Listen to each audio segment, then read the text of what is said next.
What's going on, everyone? It's Average THC Guy.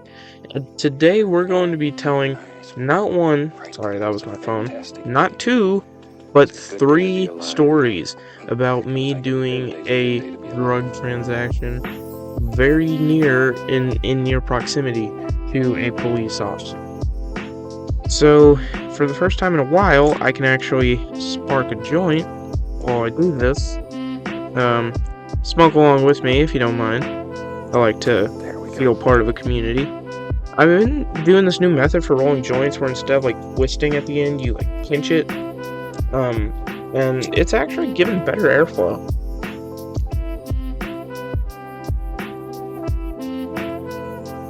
Shout out Raw Papers. Yeah, Josh Castleman, great guy. I don't know him, but I'd like to know him if he'd ever like to sponsor me.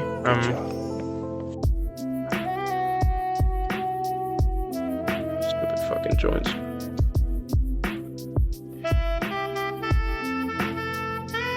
This is gonna make all my clothes smell like weed because I'm in the recording closet right now. But fuck it, my clothes already smell like weed. Anyway, so the first story is going to be. It happened a little while ago. This is when I was still, serving a little bit. And one guy asked for a half ounce. So I said, bet I'll meet you in Ellingsville.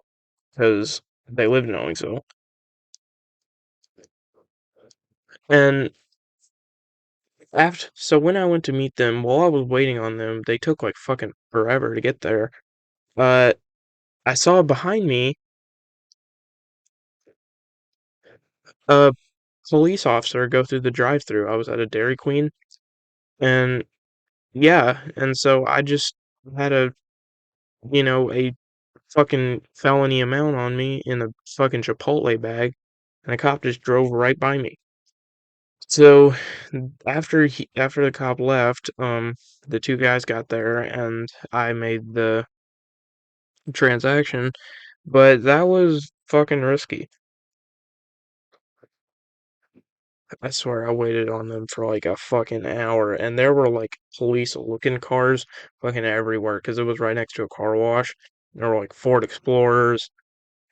It was just a fucking mess. And so I, after that, I'm just kind of ashing on the floor because I forgot my ashtray.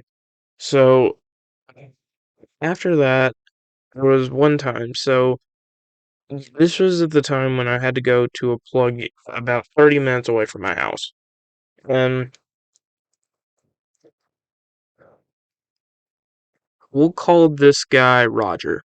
So I had to go to Roger's house. And so I had to make a turn on the Martin Luther King, and perpendicular to that street is East Locust. And across from Martin Luther King is,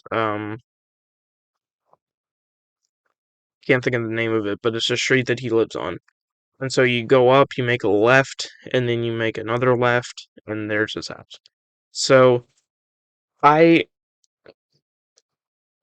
I was driving up East Locust to go to his house, and when I did that, I saw a police car who had pulled over a car right next to his house, like not a rock's throw away from this guy's house.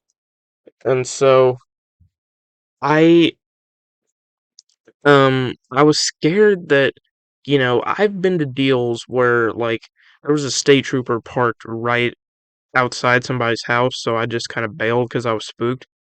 But there were times where like, you know, I was scared that they were trying to pull over people coming out of his house. And so I was scared that, if I went in, I would be the next one. And so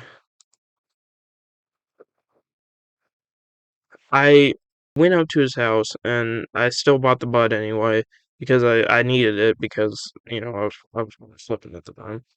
And um so I got it and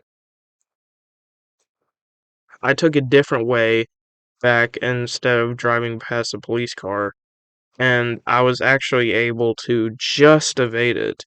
And actually, by the time I got back there, there were two police cars. So I had like just missed it.